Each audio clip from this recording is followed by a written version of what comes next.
Assalamualaikum warahmatullahi wabarakatuh. Waalaikumsalam warahmatullahi wabarakatuh. Selamat pagi semuanya.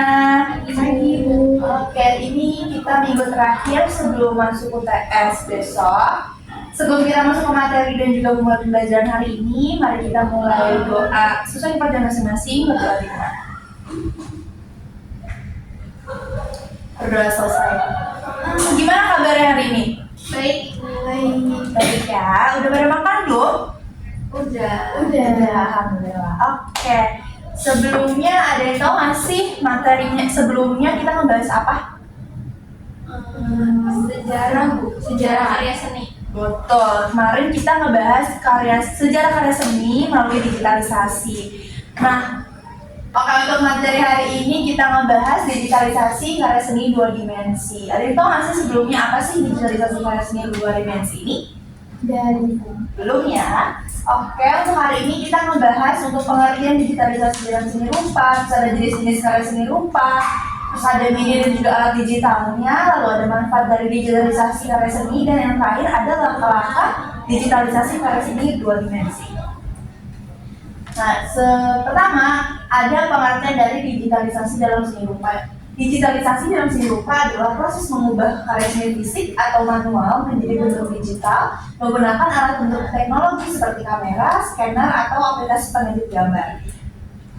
Udah ada belum sih sama aplikasi pengedit gambar? Dan apa sih apa yang kalian pakai aplikasinya?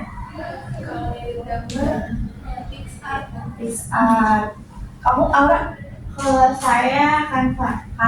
Oke. Untuk kegiatan ini biasanya digitalisasi itu bertujuan untuk menyimpan, mendokumentasikan, serta menyebarluaskan karya secara lebih efisien. Nah, selanjutnya ini ada jenis-jenis karya seni rupa 2 dimensi. Yang pertama ada gambar atau sketsa, yang dimana gambar atau sketsa ini merupakan gambar rancangan atau gambaran kasar yang dibuat secara cepat atau untuk menangkap ide ataupun konsep awal dari suatu karya seni. Nah, ini biasanya gambar sketsa itu bersifat sementara sebelum lukisan itu atau karya itu jadi. Nah, yang kedua ada lukisan, di mana lukisan ini diciptakan dengan menorehkan warna dengan cat ataupun tinta pada permukaan seperti kanvas, kertas ataupun dinding. Yang ketiga ada kolase, di mana teknik seni rupa 2 dimensi ini menggabungkan berbagai bahan seperti kertas, kayu, logam, dan juga lain-lain yang menjadi satu kesatuan dalam karya seni. Dan terakhir yang kita fokuskan yaitu ilustrasi digital, yang dimana yang merupakan karya seni visual yang dibuat menggunakan perangkat lunak, komputer, ataupun alat digital lainnya.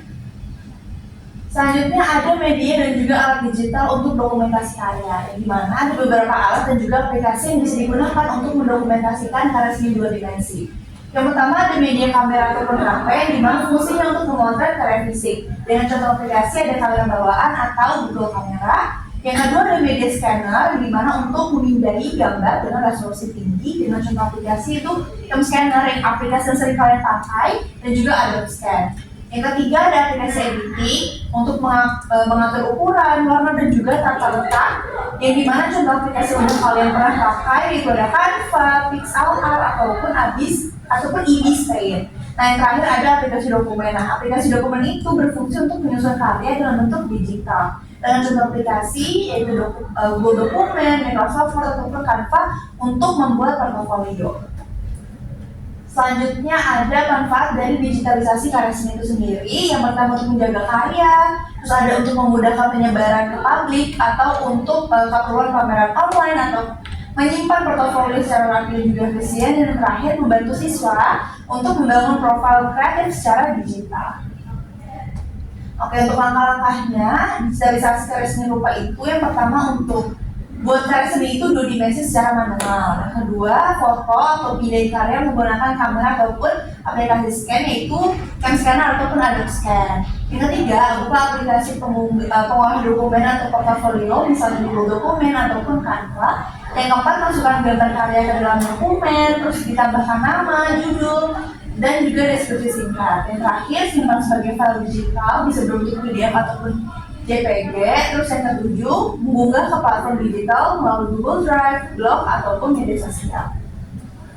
Nah, yang terakhir ada penugasan, yang dimana kalian diharuskan untuk membuat mural digital class. Dimana kalian harus mengerjakan secara berkelompok dengan membuat satu karya mural dengan tema bebas dalam bentuk kolase digital. Ini bisa menggunakan Canva, Ibispen, atau yang lainnya. Dengan tiap kelompok menyumbang satu bagian desain lalu didukung menggunakan Canva. Oke, sekian materi kita hari ini. Ada yang mau ditanyakan dengan materi kita hari ini? Baik, sekian materi kita pada pagi hari ini. Jadi kesimpulan dari materi hari ini yaitu digitalisasi dalam seni rupa itu adalah bentuk karya seni fisik ataupun manual yang diubah menjadi digitalisasi menggunakan alat bantu aplikasi editing seperti Canva yang sering kalian pakai, kamera ataupun scanner. Baik, sebelum kita menutup pembelajaran hari ini, mari kita berdoa sesuai kepercayaan masing-masing. Berdoa dimulai. Berdoa selesai. Sekian pembelajaran hari ini. Kurang lebihnya Ibu ada salah kata, mohon maaf. Wassalamualaikum warahmatullahi wabarakatuh. Waalaikumsalam warahmatullahi wabarakatuh.